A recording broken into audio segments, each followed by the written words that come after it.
I want to go back to what you were just saying about researching the female lines and the difficulties that we find in just trying to figure out what did our mothers do, because their last names change. The records aren't as interested in what women did. Is there another way that we can tap into the women in our lines without solid records?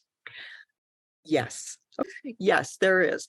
I wrote a book, it was several years ago. It's called A Genealogist's Guide to Discovering Your Female Ancestors.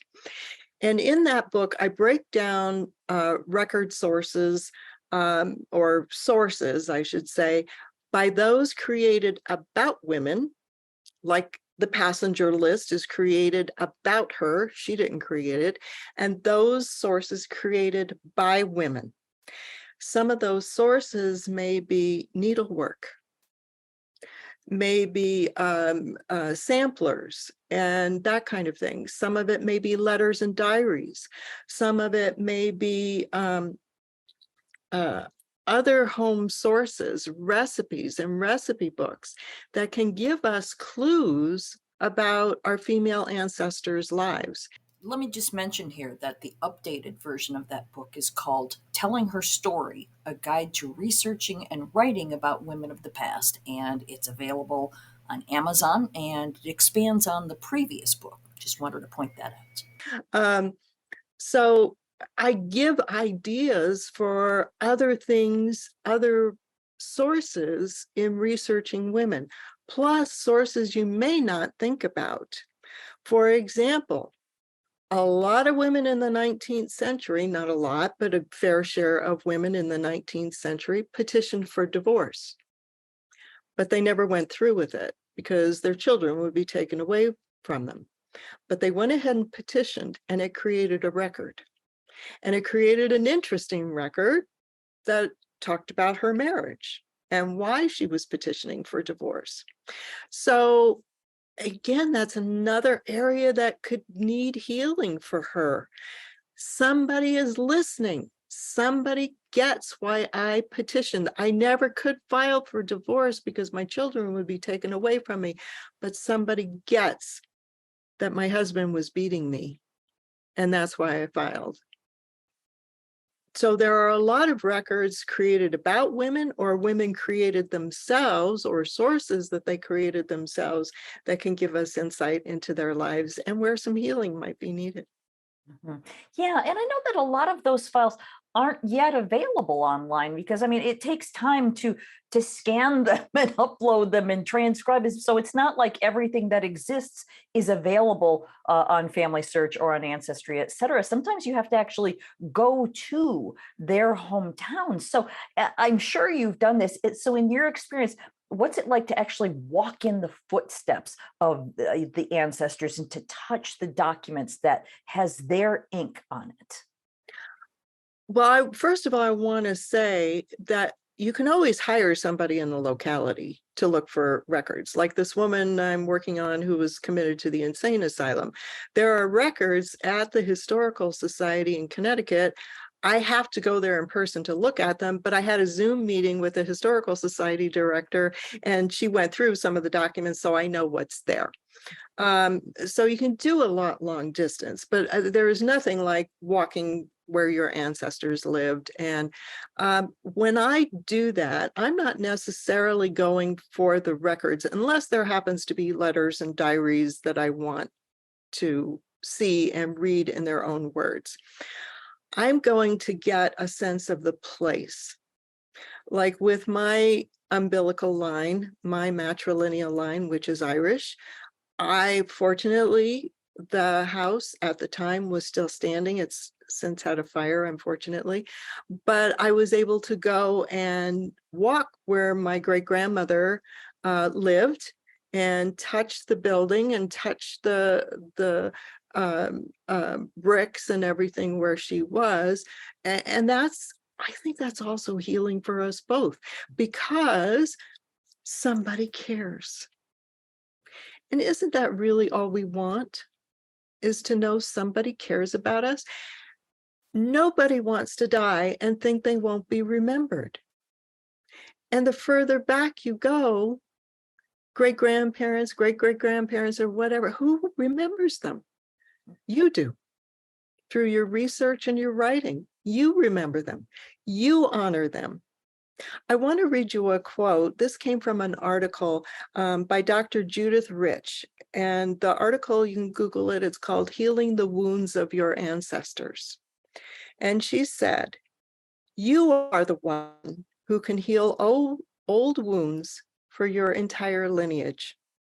Forgive old enemies, shift conditioning and beliefs, release pain that has been held preceding generations captive for centuries. This is the gift you bring to them." So you're the one who can do it. Yeah, beautiful. What was the name of the person who wrote that again? I wrote down the title, but I didn't catch Yeah. the name. Dr. Judith Rich, R-I-C-H, Healing the Wounds of Your Ancestors. Okay, thank you. I'm sure I'm not the only one who wanted that repeated.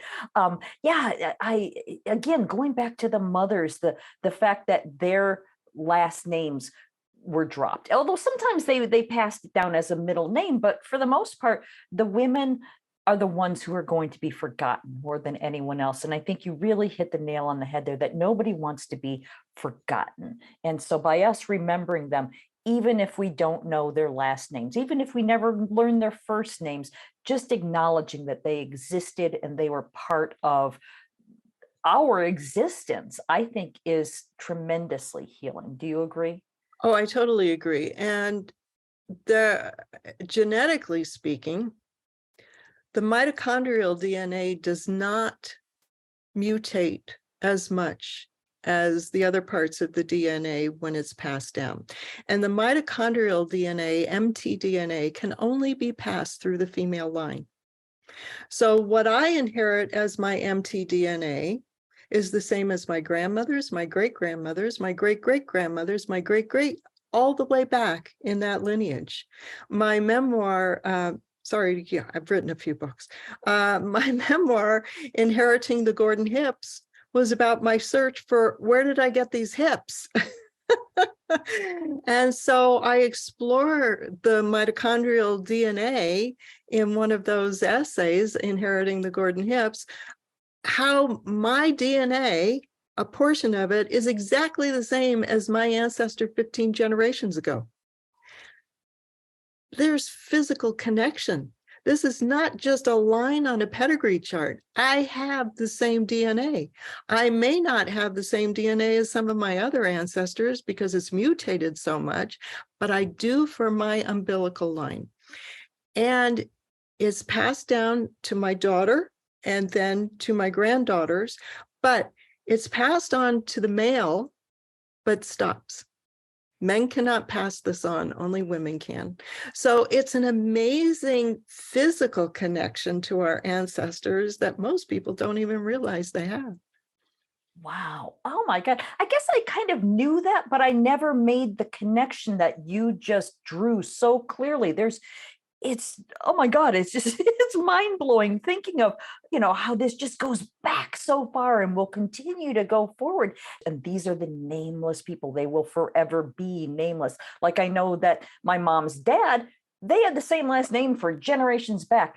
Her mother's changes every time they would get married. And these are these nameless women, but I don't even have the words to describe the ripple effect that I'm feeling just talking about this. This is powerful mojo, isn't it? It is. And I do want to say Catholic cultures, in Europe, the women tended to keep their father's last name in legal records. So for example, my Italian ancestors on the passenger list coming over, they're not recorded by their married name, even though they were married at the time. They're recorded with their father's surname. So if you have Spanish, Italian, Catholic cultures where women were recorded by their father's surname in legal records, that opens the door tremendously. But otherwise, Lisa, you're absolutely correct. Most of them, that's the biggest problem, is figuring out the maiden name. And in A Genealogist Guide to Discovering Your Female Ancestors, I address that and techniques for that.